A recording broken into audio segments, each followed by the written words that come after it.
This is the Daily News Africa with your hosts, Mary and Belinda.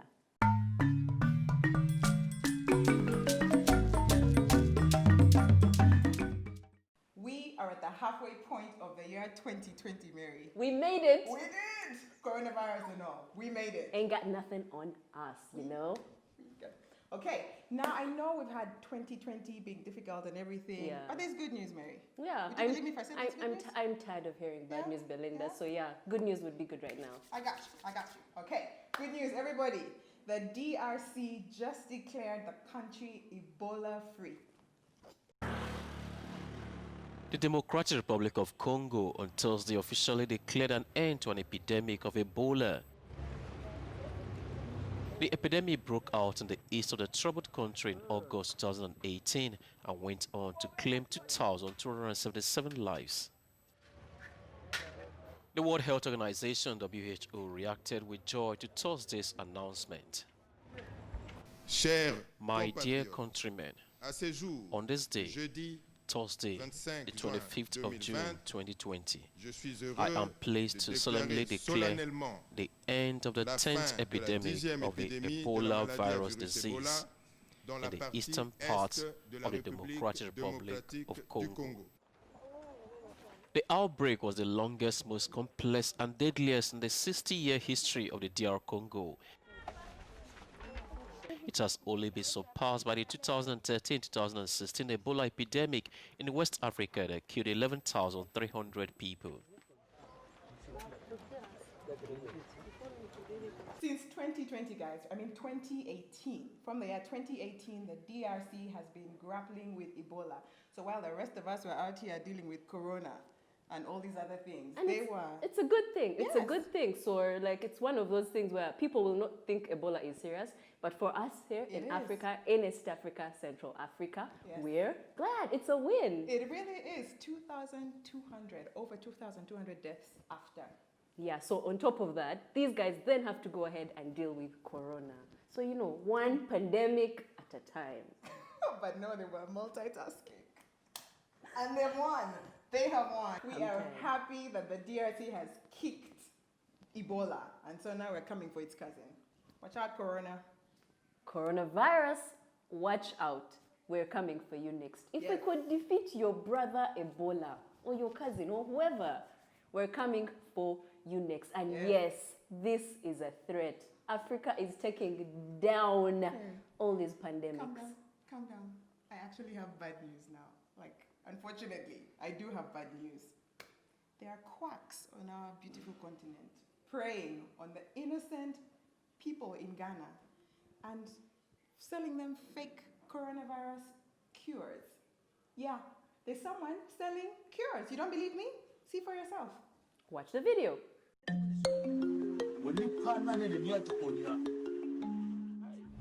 For some people, the coronavirus pandemic has been an opportunity to make money. 150,000. 150,000 Ghana. Okay. A chance to sell fake corona cures.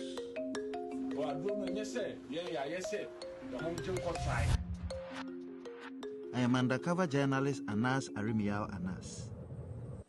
I keep my face and my identity secret to protect me from the crooks I expose. I have been investigating quack doctors in Ghana, men who illegally sell fake coronavirus cures.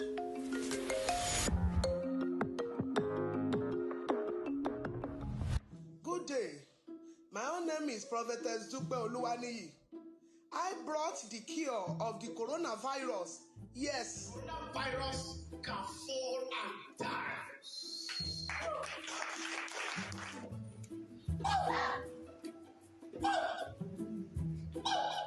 Yes, sir. The home gym could try. Because we know the potency of our medicine.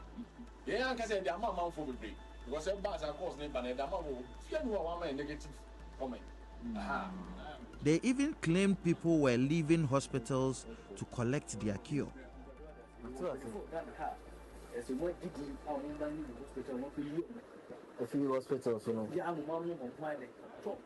After his sales pitch, he sold me 3 bottles of his product for 1,000 cedis, approximately $172.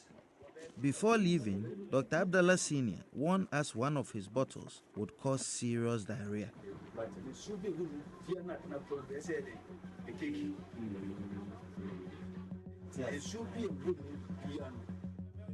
We said our goodbyes. We took our findings to the director of the FDA. Just by looking at the product, I can tell you it's not registered. FDA would never allow you to put this in your product, COVID Cure 1. She told us the agency would take swift action against anyone selling unregistered medicines. Really, it is a very serious crime, and I'm not joking with this. Abdallah brothers have both been detained by the FDA and are facing questioning. But as COVID-19 spreads across Africa, quacks continue to raise false hopes and to put people's lives in danger. Now, before we get into the quacks and all this, guys, did you hear the name of the journalist? I believe it was Anas. Aremeyao? Anas.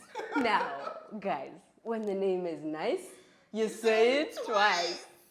That in itself is, already mind-blowing about the topic. But Belinda, tell us more. What did this It's guys do? ridiculous. The WHO actually says 100,000 people on this continent die from the effects of wrong medicines. Yeah. And we have the Abdallah brothers here just ripping off people. I mean, we're already hustling the way it is.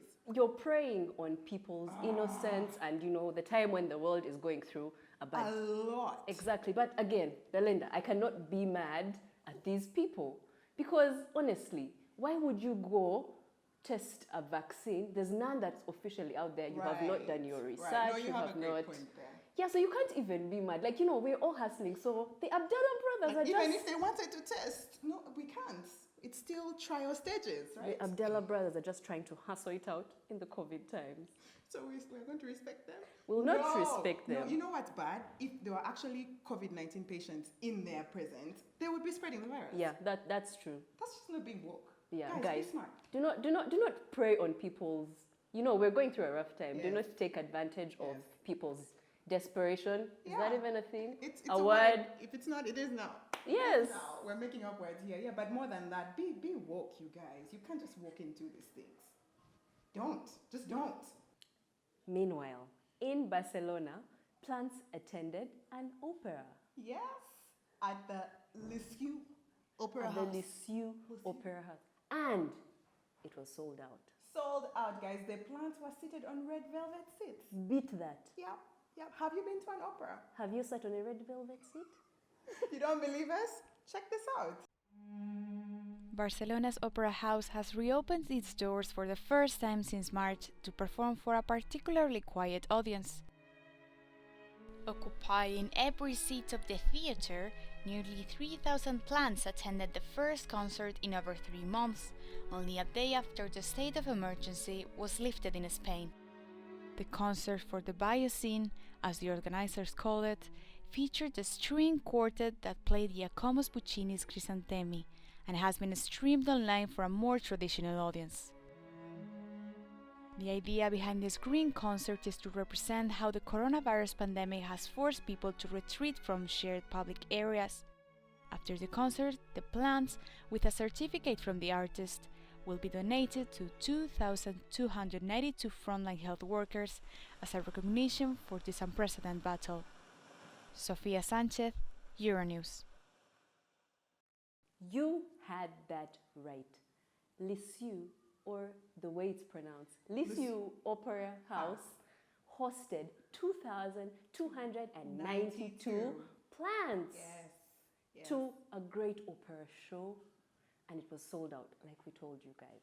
Can you imagine what it would have ended like after the whole orchestra has performed? And you know what? These plants don't even respect the World Health Organization guidelines. They were not socially distancing. They were close to each other. And the good thing, though, is these plants are going to be donated to the frontline health workers who are fighting COVID. Yes. Each one of those plants will be signed by an artist from the opera and given to our frontline health workers all over the world We see you. We salute appreciate you. We respect you. Receive a Thank potted plant. Yes, please. And from all of us Yes. at the Lisieux Opera House, we bid you adieu. That's it for Daily News Africa this week. Yes, catch us next time as we dissect more news in and around Africa. Good day. Bye.